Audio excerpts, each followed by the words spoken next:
one game away from being NBA Finals champions. The finale of the Warriors Niner Nate's nonsense coming at you right now.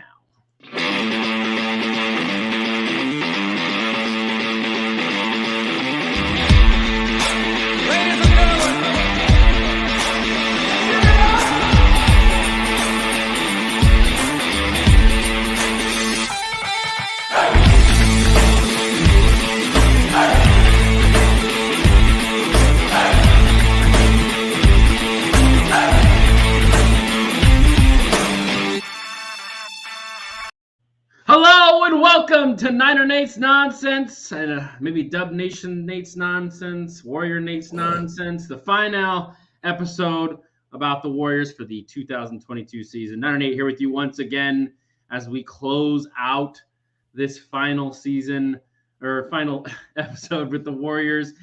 Tomorrow, Game 6 against Boston. With me this week, the one, the only Chris Polo of the Chris Polo Show on YouTube. How you doing, man? Doing great. It's nice to be up 3-2. It is nice to be up 3-2, right? Could you imagine being down 3-2? It couldn't be me, right? Nope, really couldn't, honestly. Especially when we had a 14% chance. You know, it's a nice feeling. Yeah, I want to bring up the ESPN Power Index here in a minute, but I just want to say I flew out to Boston so I could be out here in the court and sit here. They haven't kicked me out like fake Clay quite yet. They might kick me out later. It's pretty empty here. Did you pay $10K? Yeah, I paid $10K to fly out here and sit in this court in the middle of the thing. But I want to start with something that's not sports. As I sip from the cup of a Superior Burger restaurant. Yeah, not Whataburger. No, not Whataburger. Not nasty ass Five Guys. Drinking In-N-Out, having a burger, some French fries from In-N-Out, the Superior Burger restaurant. So I just want to say before we start, anyone who's a Five Guys person, you're absolutely wrong. And I'd love to know why you know you're wrong in the comments while you're listening to this show. But I had to put that out there because there's been some nonsense on Twitter lately. People talking about how Five Guys is better than In-N-Out. It's so expensive too. Could you imagine spending your whole paycheck on a burger that's mid to get good French fries? That'd be like someone who's down 3-2 in the finals. I can't imagine that. I could only imagine, spending that kind of money just to sit there and have a mid burger. I'll take mid fries when I've got a Superior Burger with Superior spread, and I'll sit in that line any day other than going to Five Guys. But that's Easy. How we're good. Easy. I wanted to start the show with a little bit of because I've seen just some nonsense, and so we got to keep the nonsense going. But let's talk about what matters here, and that's the ESPN Power Index. Oh, here we got 49ers red zone. In-N-Out is whack. First red zone. Oh man. No, that's Marco. He's wrong. I love Marco to death, but he's wrong. Yeah. I should do a podcast debating fast food chains because there's a lot of bad opinions on Twitter. A lot of people got really mad when the NFL turned out that they're gonna hang out with Little Caesars, and it's like Little Caesars is not good pizza, but when you're in college and you're very poor, that's true. It works. But thing is, I know somebody who, dead serious, told me that Carl's Jr. is better than In-N-Out. I wanted to slap him in the face. We should shun him from. Is he on Twitter? No. Okay, good. No. If he was on Twitter, I'd be like at him now. He would get cooked in his space.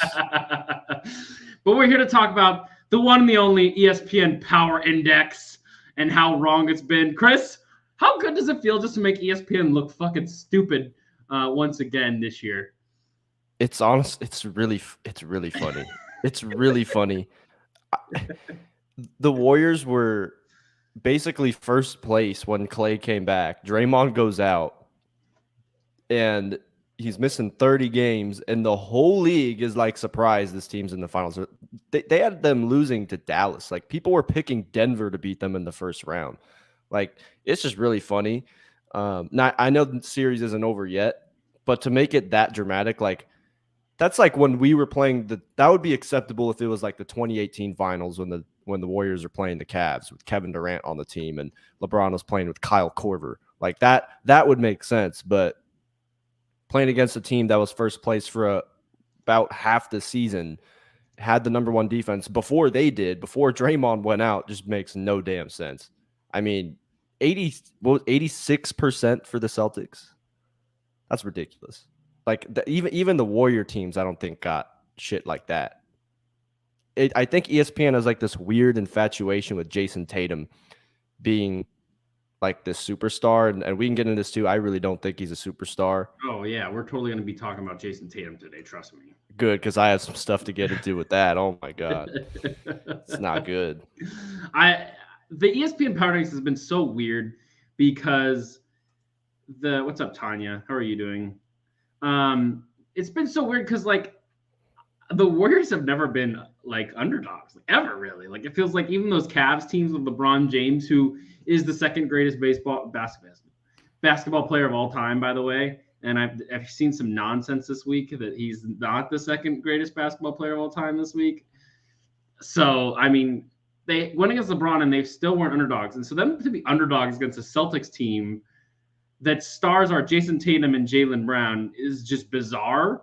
And I think it's just been fun every single game to see that picture, because someone posted after every game they win that shows they had this 16. What are the math? Where's the math there? We need to get Kevin on here to tell us the math that said that the Warriors were a 16% chance to win the finals. Where do they get that? Like they decimated the Nuggets. The only reason they really struggled with the Grizzlies is because not only did they lose their head coach, but Ja Morant going down actually made the Grizzlies a better team. And then they decimated a Mavericks team with Luka Doncic, who apparently, according to people on Twitter, was better than Stephen Curry. Mav, and so Mav, Twitter, good old Mav, who is a Mavs fan. But I mean, so it's just been a really weird, playoffs. And so it's weird to be here on the precipice of greatness, I would imagine, either tomorrow or Sunday. It really feels like after that game on Monday, there's no way this team loses 2 games when Steph Curry played his worst game and they still won. But on the precipice of greatness, I just want everyone to at ESPN, at whoever made the ESPN Power Index, and just tell them a dumbass, because that's the stupidest thing I've seen. And I'm a Niners fan. Like, that's the stupidest thing I've seen all year. Yeah, it's random. There's no damn formula they're really coming up with. What's up, Brandon? What's up, Brandon? How are you doing, man?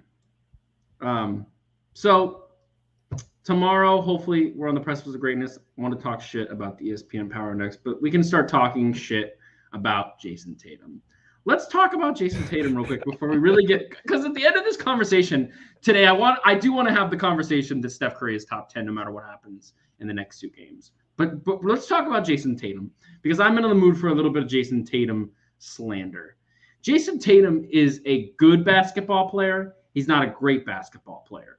The guy now has the record for the most turnovers in playoff history. There's been some bad basketball players in the playoffs that have gotten to the finals because of, being on good teams. And this man just broke that record. He's been abysmal in the fourth quarter. The Warriors literally have made him look like, like Russell Westbrook every single fourth quarter, maybe worse than Russell Westbrook. I have the stats on his fourth quarters. Oh, read them to me, please, Chris. Guess what he's averaging in the fourth quarter of every game this series? Points. Just take a wild guess. He's averaging like 23 on the series. So 23 just in the series in general? Yeah, he's averaging like 23 in the series. I'm going to go with he's averaging like 7 in the fourth quarter. Half. 3.2, so less than half. 3.2 points per game in the fourth quarter on 23.8% shooting. The dude is literally about to shoot 24% for Kobe or something like that in the fourth quarter. That's what he's about to do.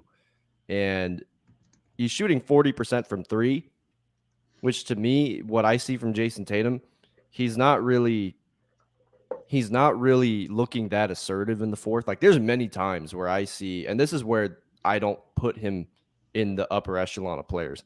If you have Steph Curry guarding you, if you have Jordan Poole guarding you, you should be attacking them. I don't care if you're getting to your spot, shooting over them, backing them down in the post, if you're driving past them, because they're probably going to foul you at that point.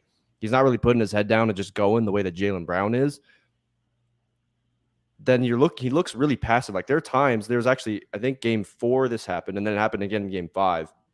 Game 4, late in the game, Steph Curry had him one-on-one, and it looked like Jason Tatum, instead of attacking, just tried to get to a spot mid-range, took a step back, and couldn't shake Steph Curry. He airballed. And then game 4, I think he tried the exact same thing, and it like barely ticked the rim. And Bielitsa, his stats, like guarding him is funny. Like it's like he's 0 for 5 with a few turnovers or something like that when Bielitsa's guarding him. Bielitsa's not doing anything to really clamp. I'm not disrespecting. No, Steph's been playing good defense. But what I'm saying is Jason Tatum. No. What I'm saying is when you have the size difference, Jason Tatum should be able to overcome that. Steph's been playing great on defense, but when you're someone that is in the finals and you're trying to rise to that superstar level and you're wearing the damn Kobe armbands in a game 7 of the conference finals, dude, you should figure out how to be able to shoot over a guy who's 6'3". You should be able to figure out how to get yourself to the line. 3 points is just not good in the fourth quarter. That's awful. So he's making a 3-pointer at some point in the fourth quarter, and that's it. That's pretty much all he's doing. At least statistically on the average, because I think game 3 he had a pretty good fourth quarter, okay enough fourth quarter. I didn't say. Listen, when Steph is guarding you, listen. If LeBron James is getting guarded by Steph Curry, if Kevin Durant is getting guarded by Steph Curry, I guarantee you they're gonna eat that matchup. Even Kyrie Irving, same thing. So I'm saying Jason Tatum. I'm not saying he needs to be able to score on him every time, but he should be attacking. Sometimes he's not really attacking. Well, I mean, he's making like stupid shots. Like there's been times where, yes, it's a close game. I think it was game 4. Like it was a close game, and Jason Tatum's making some of the worst 3-point shots I've ever seen. Like there's plenty of time on the clock. Wait to shoot the ball. Yeah, and it's just they have no patience. It really feels like this Celtics team, because they're so young, they have no patience. And when your leader is Jason Tatum, who just may be the king of no patience, it just feels like they fall apart. Yeah, no, I'm saying, like, if you have someone undersized, regardless of how good Steph Curry is playing defense, it's still a mismatch. The same way, it's not just Steph Curry. If I have Bielitsa on me and I'm Jason Tatum, I'm seeing that as barbecue chicken. There's no way that I'm not going to try to cook that guy every single possession. He's the least athletic player to see the court in this entire series, and he barely plays, but every time he's in there, I'm taking it as an advantage. It's the same thing as Steph Curry getting Al Horford off of those screens, trying to get that switch, because Al Horford's been giving him a ton of space. They're trying to go at him. They're trying to expose that. Jason Tatum should be trying to expose the smaller defenders. Same thing with Jordan Poole. I don't really see him doing that. He's like kind of like trying to embody like this Kobe Mamba mentality thing. Dude, there's no way. I don't see that at all. And I don't really know what Jason Tatum needs to do to elevate his game. I feel like maybe he needs to learn to kind of be a bit more of a facilitator also, because, and the reason I say that is just because they don't really have a true point guard. Like Marcus Smart, he's good for what they need, but he's not a true point guard. And I don't think he really wants, like, look at the Boston teams when they tried to get a point guard, right? Kyrie Irving and Kemba Walker. Like, I feel like Marcus Smart actually is their best option. They just need Tatum to be a more complete basketball player. Because if you look at game 1, when he shot 17%, he still did have the 13 assists. So if he is able to be more decisive and be a better facilitator and playmaker for others on top of his scoring, maybe that could just help elevate the team itself. But at the end of the day, he doesn't have the killer instinct that people like to say he has, which is why I'm saying I feel like ESPN has this weird infatuation with Jason Tatum becoming the superstar. He's averaging, I think, less points than, yeah, you're right, Hailey. I think he's averaging less points than Chris Middleton last year in the finals as a second option next to Giannis. And you're the number 1 option on a team in the finals. It's true.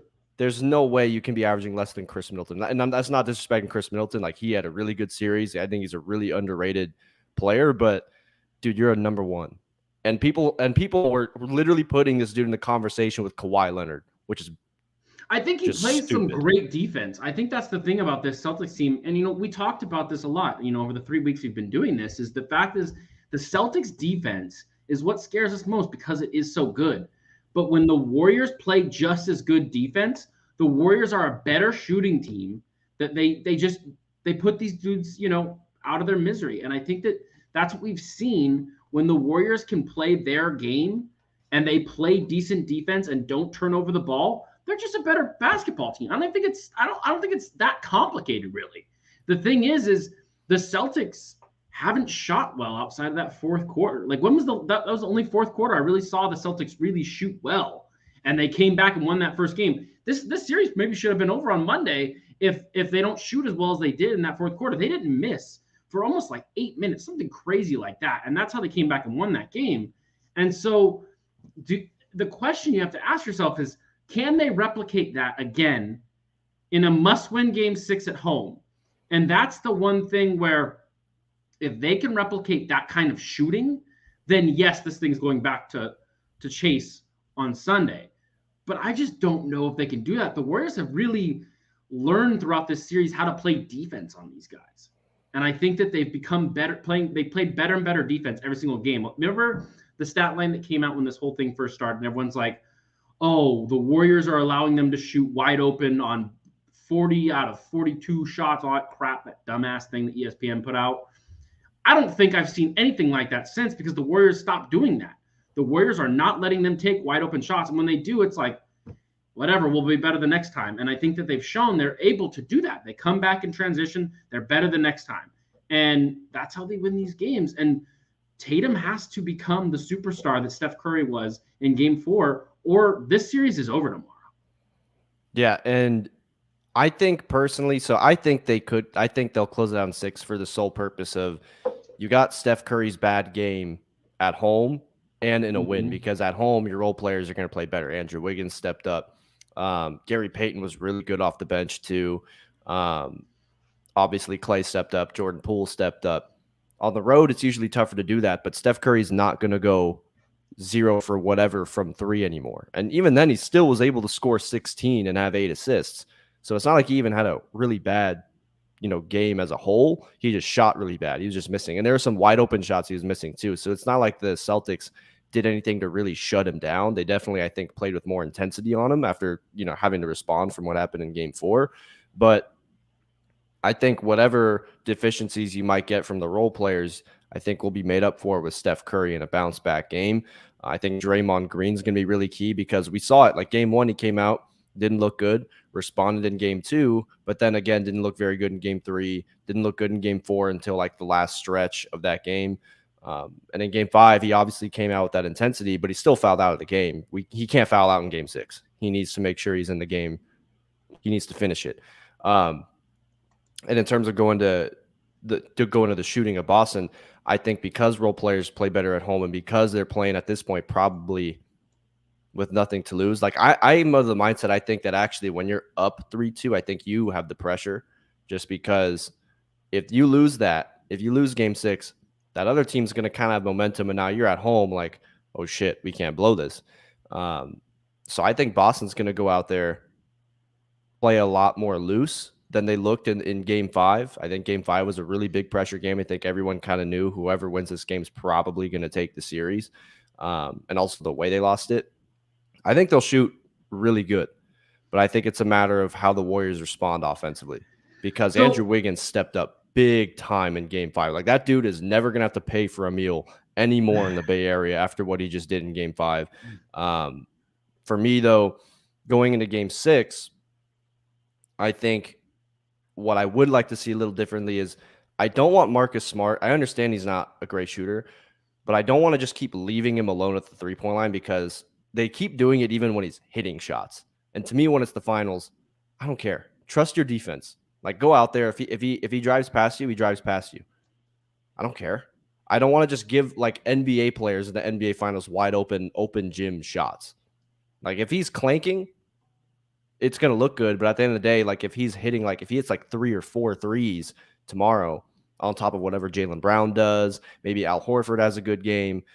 Because the thing is, it looks like it kind of did replicate that fourth quarter just a little bit. If you look at the third quarter of the last game, because they hit like 8 straight threes. The problem was they started out so bad that it wasn't enough, that the Warriors were still able to shut them out. I don't think they're going to start that badly at home. So that's where I'm kind of interested to see. I think it's going to be more of a classic Warrior game where They start out kind of slow. Maybe they're losing by 5 or something in the first half, and it's the third quarter that they'll probably win. But then it's going to come down to, does it carry over to the fourth, the way that they won the fourth quarter in Game 5? Here's what's I was talking to someone at work about this today, and what's interesting is we kind of noticed a different strategy for the Celtics in Game 5. They said Steph Curry's not going to beat us. We don't care what we have to do. Steph Curry's not going to beat us, and I think that's why Wiggins played so well. And Clay was decent. Obviously, he's been kind of off and on. He's not old Clay, but he still was fine, right? And so I'm curious what the Celtics plan is for tomorrow's game. Is it going to be, okay, we have to get back to not letting everyone shoot. We're going to let, if Steph goes nuclear, Steph goes nuclear. And I'm curious to see how the Celtics play tomorrow, because if the Celtics let Steph go nuclear and he just beats them, then that's something they have to live with. But I'm worried that they'll do that strategy again, where they double cover Steph, triple cover Steph, whatever they have to do constantly just on Steph. And these guys will not be able to pick up the slack in Boston in order to, to win this game when Steph isn't, able to shoot as well. Because they were all over Steph, man. It was wild the way they were covering him. Like, we haven't seen Steph get covered like that since last year, when he was the only good player on the whole team, because Jordan Poole was still technically a rookie, and I think they're playing Kelly Oubre. And it was interesting. Obviously, the Warriors have better players around Steph this year than they did that year, but it was interesting to see someone come out and play Steph that way, and then the team pick up the slack. I just don't know if they pick up the slack in Boston away. Yeah, it's definitely going to be different. I think you're going to get a mixture of it. I don't think they're going to come straight out the gate with one specific way to guard Steph Curry. I think it's going to be a mixture of many different things, and JJ Redick put this really well. I think it was like yesterday, or maybe it was a couple days before that. You can't throw the same look at Steph Curry over and over again, which is what they were doing the first 4 games with the drop coverage. Because at some point, like, he's too good. Like, he's seen it all. Even with this getting pressed this much, he's seen it all. So at some point, he's going to figure out whatever you're doing if you keep doing it over and over again. So even if they do that, like I said, he went 0 for 9, but he's been seeing that his whole career. Pretty much, okay, if we want to go more like the last handful of years, he's been seeing that all the time. He still manages to hit shots. He still manages to go off and have 30-point games. So he's going to be able to figure something out, especially after being able to adjust this last game. I think he did just miss some open shots. Like, there were some where he had some good opportunities and he passed on some, or he just missed some good ones. So I still think he's going to bounce back, even if they throw that at him. I think it's going to be a mixture, though, so that the Warriors don't consistently keep seeing the same look, because then at that point, whatever you throw at them, if you just are stubborn, I think Steve Kerr is just, that coaching staff is so great at in-game adjustments, halftime adjustments. They'll be able to come up with a counter to that. And with the way that the Warriors role players are, I think Wiggins will be able to continue, because a lot of what he does, I brought this up when I was on Brandon's show on the post game. I can't remember the exact number, but Wiggins is like 2 for his last 18, 3 for his last 18 3-pointers or something like that. So it's not like he's raining threes, getting wide open. He's getting to the basket. He's getting his spots in mid range. He's getting to the free throw line. A lot of what Andrew Wiggins is doing is hustle. It's not necessarily like he's just executing jump shots from the space Steph Curry creates. So I think that's going to be able to carry over. But to me, I think Steph Curry is going to be able to figure it out. I think. Real quick, let's introduce Jamal Armstrong, newly famous Jamal Armstrong, now of the Grant Cohen program. How you doing, man? Really well. How are you guys tonight? We're doing all right. So, we'll pose the question that Chris just answered. What do you think the Celtics will do in Game 6 to force Game 7? Do you think that they'll continue on with the strategy they implemented in Game 5 that basically led to the rest of the Warriors role players having to pick up the slack? Or do you think they'll let Steph do whatever he wants and have to cover like normal again? That's a really, really good question. And I'm gonna be honest. I wanna normalize saying I don't know. legitimately want to normalize saying I don't know, because I do think that there's a precedence for them. I mean, how many games did they blitz Steph? Just one, right? The last game, and then the other guys got started. So there's one mindset of there's one part of my mind that says they'll do that, because I still think that they feel they can probably win best that way, putting the ball in the hands of everyone else to make plays. Now, we were able to see Draymond kind of get going too. His energy, his hustle, just like Chris was saying about Andrew Wiggins. I think you could say a very similar thing about Draymond Green in terms of the way he plays. It's not about, spacing the floor with threes or anything like that. It's a lot of hustle plays. I agree with Chris 100% in regards to Andrew Wiggins. I would say the same thing about Draymond Green as well too. Yes, I'll be honest, I think Boston has done honestly a fantastic job at bottling Draymond Green up until this point, besides last game. Part of me thinks that that's what they'll continue to do, is to put the ball in the hands of all of the playmakers not named, or all the players not named Steph Curry. And they don't want to see Game 6 Klay Thompson. We already understand that. We don't have to say too much about that. I know Boston doesn't want to see that. But even at this point in time, I still think that I just talked myself into thinking they're going to probably blitz Steph. I think they would be okay if they lost the series in 6 games at home, knowing anybody else beat them but Steph Curry. At this point in time, from what we're seeing from Klay right now, I think they would rather test and see if Klay can go off for 25, 30, if he can have a Game 6 type game that we're used to seeing him. I feel like Boston's best served trying to keep Steph under wraps. It's easier said than done. Now, I know he didn't have a great game in Game 5, but he's the greatest shooter of all time. He's allowed to have a game or two like that. That was the first time in almost 4 full calendar years he didn't make a three. Like, actually let that sink in. He's allowed to have that happen, even if it is the finals. He's the greatest shooter of all time, and you're not going to tell the greatest shooter of all time to stop shooting. So he's allowed to have that game.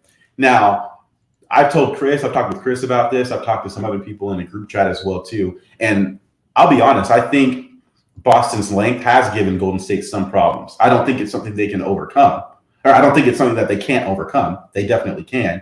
There's a reason the series is 3-2 right now.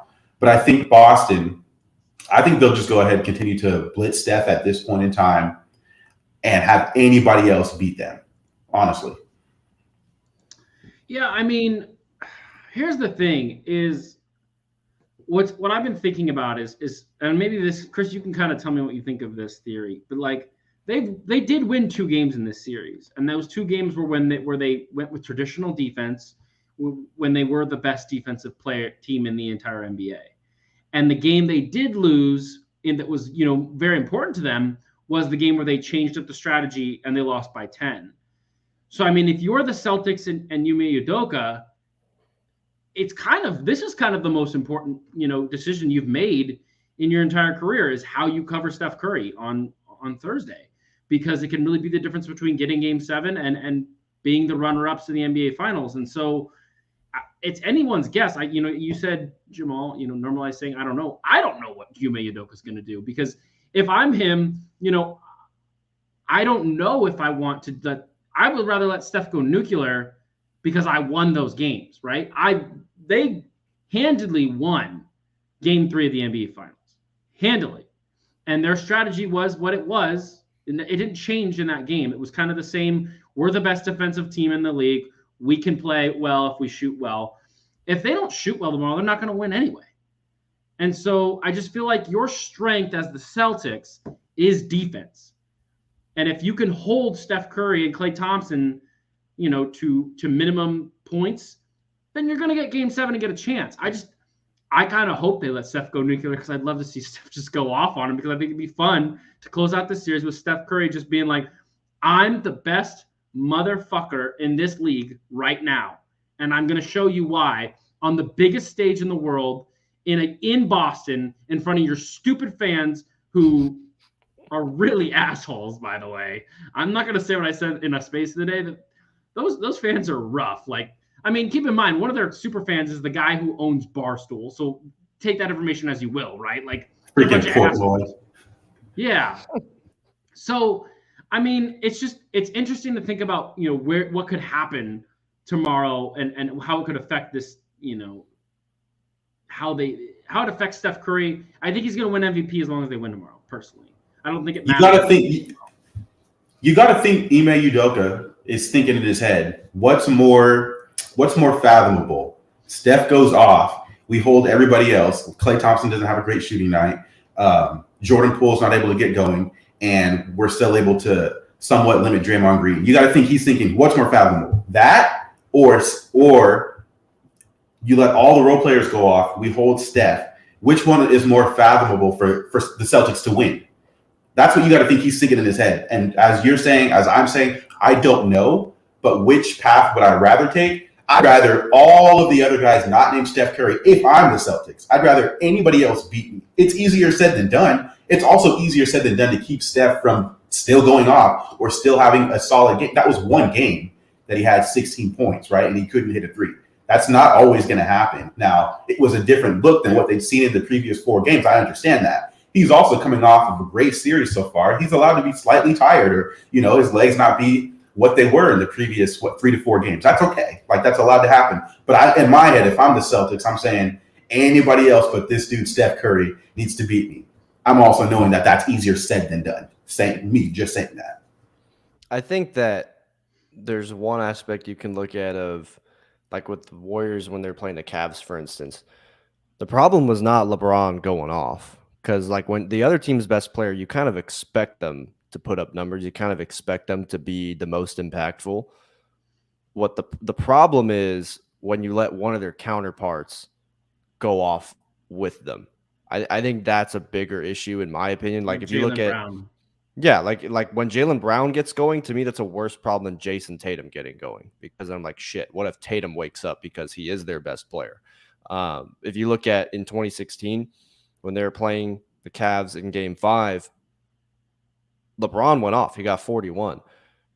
He's been going off the whole series.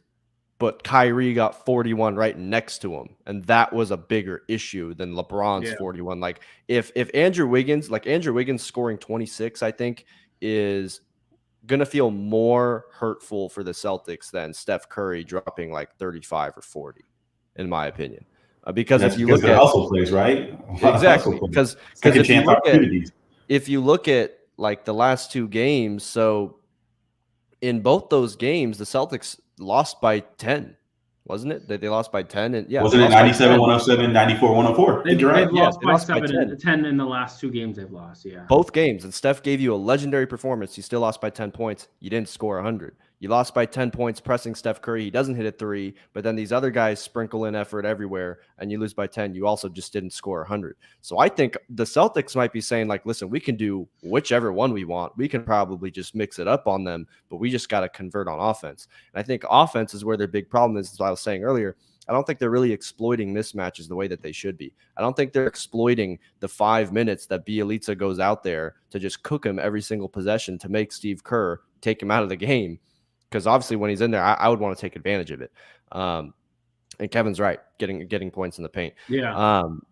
I don't think that they're exploiting Steph Curry as much. And no, Marco, I'm not saying that Steph Curry's playing bad defense, but out of the defenders on the floor, if you have Steph Curry and Jordan Poole out there, they're probably the 2 easiest options to go at if you're someone like Jason Tatum or Jaylen Brown, because you're physically going to outmatch them, and they're probably going to end up fouling you if you take them to the basket, or you're just going to score right over them. Or someone's going to have to help, and it's going to break down the defense. You're going to have the drive and kick, which has been lethal the entire series. So I don't think they're exploiting that enough. I think that Jason Tatum especially is settling for jumpers.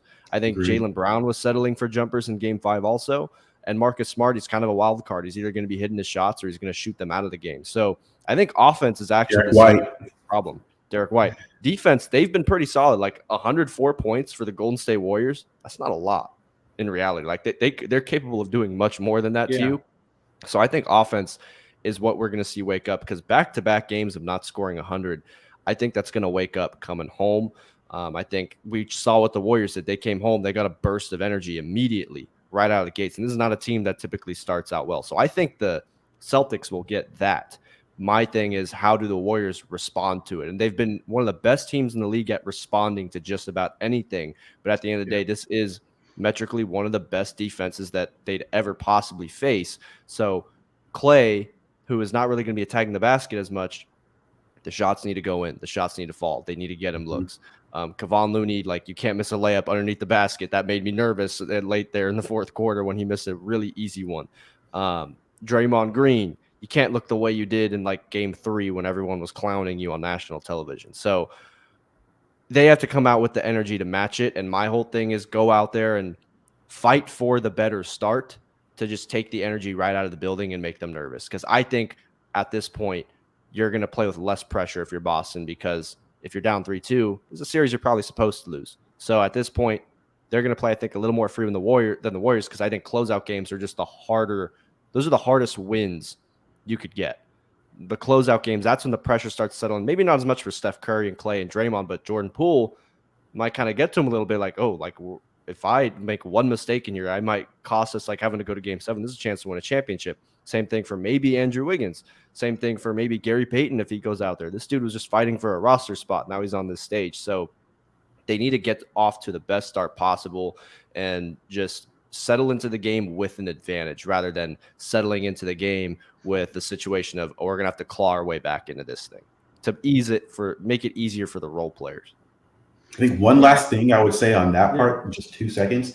I view game 6s, especially in the NBA, I view those more as what I would say desperate, whereas game 7s I view as the pressure cooker moment. And I know you can still lose game 6 and the series can be over, but I truly feel like, especially the team that's down 3-2, they come out super desperate. And they probably play like that, maybe not 100% of the time, especially with these Celtics and the pressure moments, especially late in the fourth quarter.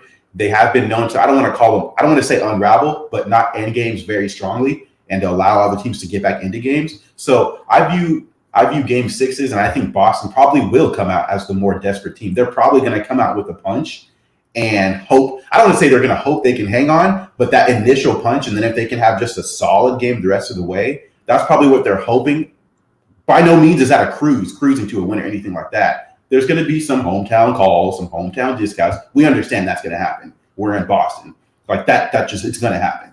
But that being said, I view game 6 as more as the team that's desperate the most, and that can still be Golden State if they want to be and close out the series. But the team that's more desperate probably wins game 6. Then I view game 7 as the pressure cooker moment. Who's really going to step up and win that game?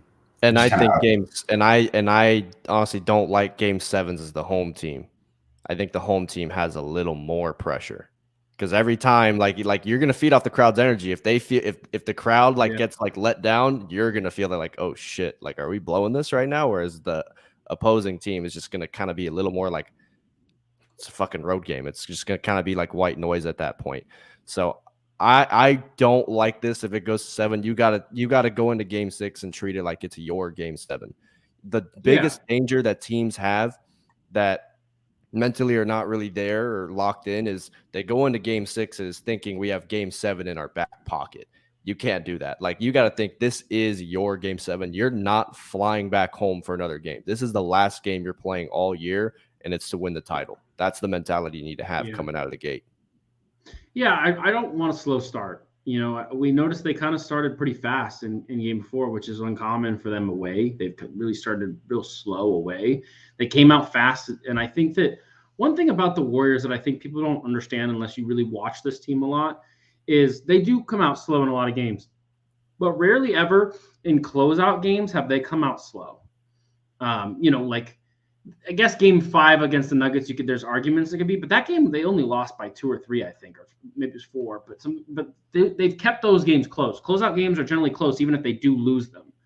At least this year, in that case. And I think that the year that the 2015 when they went up, 2-2, 3, and then won the series in 6, I kind of felt the same way I feel tonight that I felt back then. And I know that's a very different team, but it just feels like the Warriors have the momentum. If they come out and play their game and continue to play defense and not turn over the ball, they should be okay. Because I think that I do think what Kevin says right here, Tatum is under immense pressure. He's labeled a superstar and has had a bad series. I think that's a big deal because the Warriors superstars, Steph Curry, Klay Thompson, you can say he's been bad, but the guy's coming off of multiple knee injuries. I don't think that you can say anything bad about him. Steph Curry, who is the superstar on the Warriors, has had the series of his life. he is now up there with the echelons of the Michael Jordans, LeBron James for like having those kind of point, totals, point averages in the finals.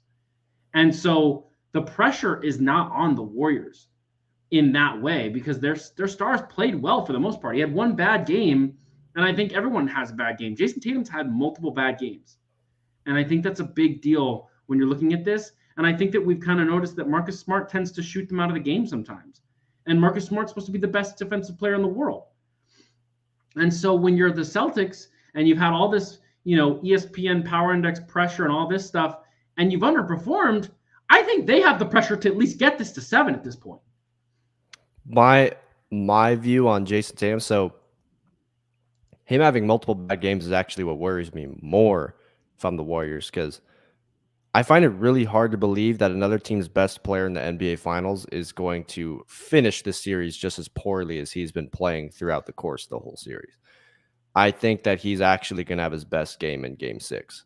And I think if they go to Game 7, I think he'll play well there too, because the threes are falling. Like he went 5 for 9, I think, in Game 5. I was going to mention that. It's everything else that he just needs to figure out. And that could be something simple as I'm going to get myself to the free throw line, or I'm just going to back down Steph Curry and Jordan Poole. I'm not taking these damn jump shots anymore. So I think he's going to play his best game. And there's also something to be said about when you're at home in a Game 6, this is our last home game of the year, no matter what. And that's where that desperation kind of kicks in. Yeah. The energy is going to be greater than it ever will be the entire year in that building. So that's why the Warriors do need to just bring that punch from the very beginning to neutralize that, to kind of even out the emotions of the game so that they can just take control of it, because they're really even keeled even when they're down. But if you can just keep it leveled at the end of the first quarter and the game is now settled in and the Boston crowd is a little nervous, then you can take advantage. Yep, agree 100%. And I'm right there with you in regards to Jason Tatum. I'll go as far as to say, yeah, I agree with Kevin too. He's not had a great series. I'm with you. I do think Game 6 will be his best game because it's desperation mode. You have to go out on your shield, right? He's going to take a lot of shots. You're probably going to see a lot of shots from Jaylen Brown to both those guys. I think both probably will have 20-plus shot attempts. I think both of them probably will, honestly. Yeah. But I think when it comes to Jason Tatum, for me, from what I'm seeing, and I think, Chris, you probably think similar about this too. Yeah, you're right. The threes are falling. He was nice, especially in Game 5. Like, that part is fine. But let's be real. Like you said earlier, Steph Curry is the worst defender out on the floor. That doesn't mean he's a bad defender. But when you get that switch and you have Steph Curry on you, you should be thinking attack. That's just a mindset thing. So for me, I think his bad series is worse than I'll argue it's worse than Klay Thompson's series, because Klay Thompson's going out doing what he does. If he misses, he misses. Whereas when you have a guy that we are labeling now a superstar, I think that's fair. I think he is a superstar. I think he's fair to have that label. But you see Steph Curry on you and you don't attack, you probably lose those games. I remember one game in specific where he did attack, and I thought it unlocked in his head. And I was like, oh, this is going to get interesting now. That was Game 3. He was attacking a lot. Yeah, he was. And they won it. The Celtics won that game that he chose to attack. And then Game 4 and Game 5, it's been a little bit more tentative again. A couple drives here and there, he'll take it strong. And if he takes it strong, if he doesn't make the shot, there's been fouls, right? Like, take the ball strong, whether you're the Celtics or the Warriors. Take the ball strong to the cup and see what happens. More likely than not, you'll probably get a call just because it's bang, bang. You might get a call. So for me, I look at Jason Tatum and I'm looking at him in a more disappointed. I'm probably the most disappointed in him in the series because, yes, I think he's shooting like 30-some% from the field in the series. And then on top of that, you get the switch often with Steph Curry on you, and you settle for jump shots often. And the one game you did choose to drive to the hoop, it helped your team win the game. That doesn't mean if you drive, you're gonna win, but it keeps you in games. It potentially gets him in foul trouble. I'm rooting for the Warriors, but I think just from a mindset standpoint, I don't understand how he's not being aggressive. And should they lose this series, which I expect, he's got to hold that. That's on him. Like I said, 3.2 points per game in the fourth quarter on 23.8% shooting. I feel like just because he's Jason Tatum, there's no way that he's going to end the series with those fourth quarter numbers. I think this game is definitely going to be his best one. I think the sense of urgency reaches its peak. And I think that I might see him taking 30 shots. I'm not gonna lie. I might see him just going out there and saying, screw this. Like, this is the dude who wore a freaking Kobe armband in Game 7 of the conference finals. Like, this dude's probably gonna go out there and say, screw this. I'm the best player on this team. I'm gonna go out with me missing rather than just not doing enough. It's kind of reminding me a little bit, and it's different, but it's almost like he's having his LeBron 2011 moment, maybe, where when he was in those finals with the Miami team, LeBron only averaged like 18 points in that series, and people criticized him a lot, losing to Dirk and, like being guarded by guys like JJ Barea and Jason Terry and stuff. And I think that, like I said earlier, he's averaging less points than Chris Middleton did last year as a second option. I think this might be the finals. I think the Celtics lose because I think your best chance at stealing a win to get up on them was when Steph Curry doesn't hit a three. It's not going to happen again. So I think that this might be the series where Jason Tatum looks back on it and is like, oh, I realize what I have to do differently, and that's what's going to allow him to probably take his game to the next level, but I don't see them pulling out the series. But I do think that even if he does have his best game tomorrow, and I think he will, I think the Warriors can still overcome that. I think Steph Curry, like I said, he'll bounce back. I think Klay Thompson, Game 6 Klay, if he's there, if Wiggins is still hustling, if Looney isn't getting called for like bullshit illegal screens just for setting a good hard pick in the first quarter, like 2 games in a row, and stays out of foul trouble, I think they'll be okay. Yeah, I think the Warriors are going to win the series tomorrow. But, we have about 15 minutes left, and I think that, if with this being pretty much the final episode of this show in the Warriors season, I think we should have a conversation. We have 15 minutes to have this conversation. I think it's a conversation that needs to be had. Whether the Warriors win or lose this series, is Steph Curry a top 10 NBA player of all time? And here's my argument for it. At this point, this man has literally changed the history of basketball. Not only is he the greatest shooter of all time, but he's changed the way that we play defense, the way that defense is played in the NBA, period. All him. He has literally become, one of the most exciting athletes in the history of the Bay Area. I think he is the most important Bay Area athlete of all time. I think he's passed Joe Montana, Jerry Rice, and Steve Young. I think that what he's done for this city to bring, whether it's 3 or 4 championships, I think people kind of get misconstrued because of the way the media talks about him. He's played really good in every time he's been in the playoffs. There's never been a time where Steph Curry's been bad. And for him to win MVP in this, I think that maybe it shoots him like lower than 10. But I think no matter what happens in the next 2 games, I think that Steph Curry is absolutely a top 10 NBA player of all time. And we'll start with you, Chris, then we'll go to Jamal. I want to hear what you guys have to say. I want to hear the arguments in the comments. If you want to send them in, why you think he's 10, why you think he's not top 10. But I personally believe that he's a top 10 NBA player no matter what happens after this. Yeah, I think he's top 10. I don't know where in the top 10. Probably more in the back end just because he has so much more time. But like, think about it this way. If there was a player and I said that, okay, this guy won 4 championships, had 2 MVPs, was the first ever unanimous MVP, shattered all the 3-point shooting records, was the greatest of all time at that fundamental of the game, which is putting the ball in the basket, into like shooting, influenced the way other stars came into this league, like Trae Young, or the way that Dame started taking those deep threes, changed the entire way the sport is played, all the way down to like CYO and AAU basketball, all the way to like kids playing. And he's not top 10. You would probably think that's kind of crazy. Like, who else goes above that? And I think that with Steph Curry, the reason people don't want to put him in there is just the hate he gets. I don't know. I don't understand the hate he gets. I think it's more attached to other things, like the Warriors themselves putting together great teams, or if it's Kevin Durant coming to, I think that's where he gets the hate. But on top of that, you also, if you want to get even deeper, you look at this specific performance in the finals. Let's say they close it out and he finishes the series averaging like 32 points a game on his incredible shooting splits against this good of a defense statistically. And you look at the context of a guy like Kevin Durant, who people say, oh, like, he can't win a chip without KD, and they just got lucky in 2015. Well, KD played the same defense and shot like 38% and averaged like, I think it was like 26. So I do think he's top 10 regardless. even if they don't win this series. I think that when you go to like the last team I can really think of that went to 6 finals in 8 years was literally the Chicago Bulls. Then and there was that 2-year gap. So it's almost like the exact same thing. There's a 2-year gap. You're waiting on someone to come back. There's the 2-year gap. And he's been the best player, most important player too in that entire era. We could talk about the Kevin Durant conversation and all that, Right. but at the end of the day, you can even look at the Rockets series, and it's a good debate between him and KD. But if you look at the Rockets series, they were daring Kevin Durant to beat them in ISO, and he was cooking them. But there's a reason they didn't want Steph Curry to get going. And then when KD went out, Steph Curry closed them out with a 33-point second half. So you can't really just say, okay, just because Kevin Durant matched up with LeBron in those finals that he was a better player. I mean, you could argue that maybe at the time he was, but throughout all time, if we're looking at their entire legacies, he's got more MVPs. He's got more rings. He just got back to the finals without him.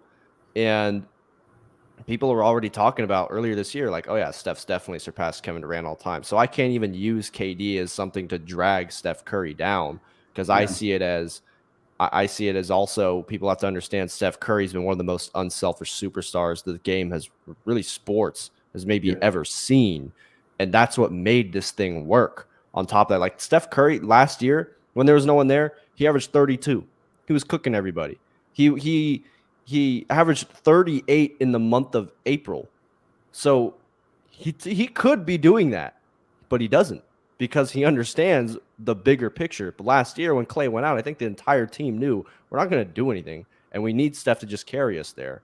And without Steph being there, that's a lottery team. So I do think that Steph Curry is just getting wildly disrespected all the time. I don't know if he'll ever get that respect, but 4 rings, if they do pull it off, with a finals MVP to add on to the resume that he already has, changing the sport, you have to be in the top 10. Yep. I would agree with that. And I think this is where I like the viewpoint that I have and hearing it versus you guys as well too, because I'm not a Warriors fan, right? I am a Lakers fan. Clearly you two are Warriors fans. I live up just outside of the Bay Area, so I'm very tuned in. I watch the games, and I respect and love watching the Warriors play, because I'm a basketball purist and I love the way that they play the game of basketball. So I'm very much tuned in, but not being a fan, I see things maybe slightly different than the both of you, which I like. I like that we have both of those and we can have this type of conversation. That being said, Steph Curry top 10, he'll make my top 10. That's for sure. I think sometimes, as you guys were talking about the KD Curry thing, I'll talk about that for a split second. But before I go there, can we legitimately name even 2, maybe even 1 point guard in the NBA right now that would be above Steph Curry in the all-time rankings? Because you know who we talk about? You want to know the one that we dub, that we say is the point guard, CP3. Is he? No, not to me. Does he have stats? For sure. Is he really great at initiating an offense? Arguably top 2, 3, 4 to ever do that? Absolutely, 100%. But we can't say that he's point guard and maybe top 2, top 3 point guards all time, and then say someone else like Kobe Bryant is lower than certain guys because maybe he didn't have as many championships. We can't have, because that's not fair on both sides. We can't say that about Steph and have him be lower than Chris Paul, because how many rings does Chris Paul have? Yeah, last I checked, he has 0. So there's much more that goes into, in my opinion, making an all-time list. And I think as you get higher and higher onto that list, and once, for me personally, when you're in that top 10, you have to start nitpicking. That's what that is, because it's the greatest of the greatest. So championships 100% matter. So clearly he has 3 right now. If they win another one, that's 4. We get that. We can set that aside, because that is what it is. Championships matter, especially to me, 100%. That means something. Now, when we're talking about the Curry versus KD thing, I think one thing that gets kind of glossed over, I don't want to even, maybe even I've done it too a little bit, and I'm thinking about it right now, so I probably won't ever do this again, but we look at the way the offense runs when you have Steph Curry and when you have KD on the same team, right? You have arguably the greatest ISO scorer of all time. So that's dope, especially we can look back now, and I'm sure all you Warriors fans understand this. The system that Golden State ran before KD was there is just absolutely beautiful basketball. You know, we were talking about the system looking a lot like the Spurs, ball movement, passing to the open guy, making the extra pass, and then getting a great shot. Then you add a guy like Kevin Durant into that, and when other teams' defenses are playing well and they stop that, you have a guy that can just get you a bucket.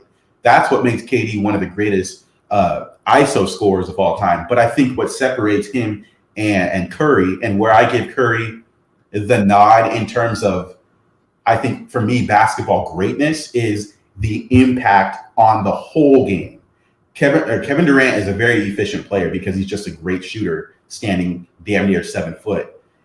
He can do pretty much anything on the court. Steph Curry is a 6'3" point guard that's the greatest shooter of all time. He is this. You could argue I'd say top 3, top 4 single forces in the NBA that we've ever seen.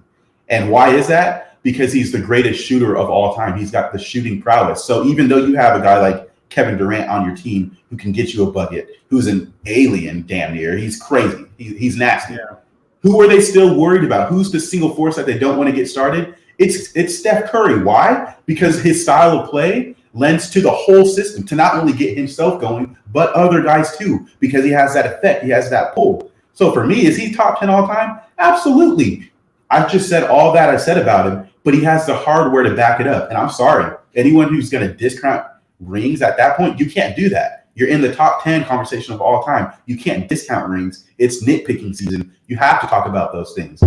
Like Chris said, there's still time for Steph Curry. He's not going to retire yet. And the way that he plays basketball lends himself to be able to play longer, right? So he's a 6'3" dude that's a little bit smaller. And when we talk about his size, by the way, look at the way he's changed his body over the course of his career too. He was tiny. He had a lot of injuries early on with his ankles. The amount of muscle mass that he's put on, I think his core strength is insane. Steph Curry he's quite strong. I know he's 6'3", and we look at him and think, oh man, I could go outside and shoot a 35-footer because it'd be cool to do that. But what he's done to his body adds to it as well too. I think you look at a guy like him, you look at a guy like KD, we can't disregard what Steph has done. The rings matter. The end result is to win a championship, and he wins rings. And not only that, he's arguably the single greatest force the game has seen because of his shooting prowess, and it lends itself to the whole offense, to everybody else. You can't disregard that. I think it's hard, and maybe this is the Warrior homer coming out in me, but when you talk about, Kobe, LeBron, Jordan, okay, those guys are kind of in their own world, right? Shaq, I think, is too. I think Kobe, LeBron, Jordan, Shaq, right? And maybe Magic. So especially when you're talking about force, right? Yeah. Like Shaq. So those are the 5 that I really think are just unbelievable. But I think when you get into 6, 7, 8, 9, and 10, there's arguments for Steph Curry to be any of those positions. And I think obviously it depends on, who you prefer or who you saw play, I guess. But I think that when this is all said and done, which would be, I think Steph Curry has at least 2 or 3 more years left in his career, maybe more than that. Steph's going to be 6 on the cusp of 5. And I think that there's still a chance that he passes Magic Johnson before this is all done as the greatest point guard of all time. Because he won't – I think the conversations can start if he wins this year and he wins MVP this year in the finals. But I think as his career continues to go on, that conversation will get louder and louder and louder. I think the question there is ring number 5. If he gets ring number 5, I think it's really going to be talked about. It has to be, right? And I think that's funny too, because I think that's more of a nuanced conversation because their play styles are so different. Do they play the same position? Yes. And so when you're looking at basketball lore, we can't discredit him just because he's playing a different position. But I think in some people's minds, I'm not even saying this is for me. I think the conversation will be, well, he's more of a shoot first type of point guard. That's probably what they're going to say about him. Whereas Magic Johnson, he's more of a passer. He's more of a pure point. That's probably the conversation we're going to start hearing. He's more like this. Steph's going to shoot a bit more. But I still think that what they both have in common, and where I would say for Steph, we can't, I will never discredit him, is because he's such a great shooter. He's still a really good passer too, right? So how many other players can have, a not great shooting night and still impact the game the way Steph Curry can? There's not many guys. I know the one that comes to my mind is because I'm a Laker fan. I look at Kobe back in Game 6 of the 2010 Finals. He didn't shoot very well, but he had quite a few assists. He knew he wasn't shooting very well, so he got other people involved. Steph can do that probably the best of anyone who's ever done that. In terms of what I'm saying is having a bad shooting night, but still being able to impact, get others involved, whether that be rebounds, assists. I think Steph's probably the best I could ever do that because of the force that he is. He's one of those guys you can't shoot off the court because you're always worried about his threat to hit a shot. So you can't shoot him off. I know I'm kind of getting off subject here a little bit, but I think just in terms of the conversation we're going to hear about the Steph magic, because it's getting to that. We're getting to that level, especially if he wins this year. It's going to be, well, Steph's more of a shoot first point guard and Magic was pass first. But I won't discredit his passing ability because of his shooting ability, if that makes sense. Yeah, I think that's a good place to end it. Obviously, thank you guys for coming on back-to-back weeks. It's just getting really hot in this room. We've been talking for about an hour, so I do have to get out of this room, of course. But it's been a ton of fun, taking a break from the 49ers, talking about the Warriors, enjoying the finals. I really hope it ends tomorrow. Ideally, if it ends tomorrow, that'd be terrific because I think we probably get the parade Friday, or maybe it would be Monday the following week, one of the two. But that's either way, a parade in the San Francisco Bay Area is huge. How can they find your stuff, Chris? Yeah, my Twitter is in my display name, so it's just Chris Polo, 2 underscores. My link tree is right there, so you'll see my YouTube link, Apple Podcasts, Amazon Music, also Spotify. If you also just go on YouTube and look up the Polo Show, you should be able to find it there too. But that is probably the easiest way. If just find my link tree on my Twitter bio, it's going to be the easiest way. Jamal, how can they check out your stuff? Yeah, for sure. You can check me at Twitter. What I'm going to start doing, I haven't been doing a good job. So my name that's right here, I'll change it to what my handle is, which is YoungJaw49er. That's what you can find me at on Twitter. That's YUNG, no O, YoungJaw49er. You can find me there on Twitter. Doing a little bit of I'd say construction on my YouTube channel, going through some changes there. It's currently titled Niner Talk with Jasper and Jamal. It will probably change to Under the Helmet with Jamal Armstrong. So if you want to find me there, currently it's Niner Talk, the number 9 ER Talk with Jasper and Jamal. Channel is currently up over there. Expecting to pick up and start doing a few more podcasts with the new rebrand starting in July. So if you want to tap in there, you can check me there. If you want to get updates for when I'll be really jumping into that, you could just find me on Twitter, YoungJaw49er. And you can find me at 90849 on Twitter. Obviously, if you're here listening to the YouTube show or you're checking it out, 908's Nonsense is going to return in July. Back to 49er talk. We'll get back to talking about the 49ers. We'll talk all about the offensive line, who we think the 53-man roster will be. I'll have guests from the Seahawks, the Cardinals, and the Rams to do our yearly, if you've been following me for the last 2 years, our yearly check-in with the different NFC West teams. Talk to them, talk to their fans, talk to, about what they think their team's going to do, how they feel about the roster they have, all that fun stuff. We'll get right back to that in July. This is just a fun little detour to get away from the Niners for a little bit because there's absolutely nothing to talk about. Revenge Tour Season 3. Revenge Tour Season 3. Maybe honestly, I think that, if just to comment on the 49ers, because we're going to take a 2-week break after this, I really think that it's very exciting to be a Niner fan. I think that this has been, low-key one of the most boring off seasons for the 49ers in a lot of ways, just because there hasn't been as much news. We're not trading Jimmy Garoppolo, and then that kind of shut down for a little while, right?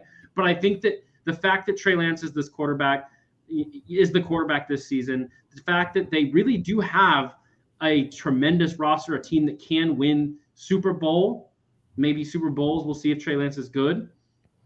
Is really exciting. I think that it's going to be a really fun season to talk about, and I'd love to have you guys on during the season as well. 100%. Yeah, I'll be there. I got one thing to say though. Jimmy Garoppolo is the worst quarterback I've ever seen.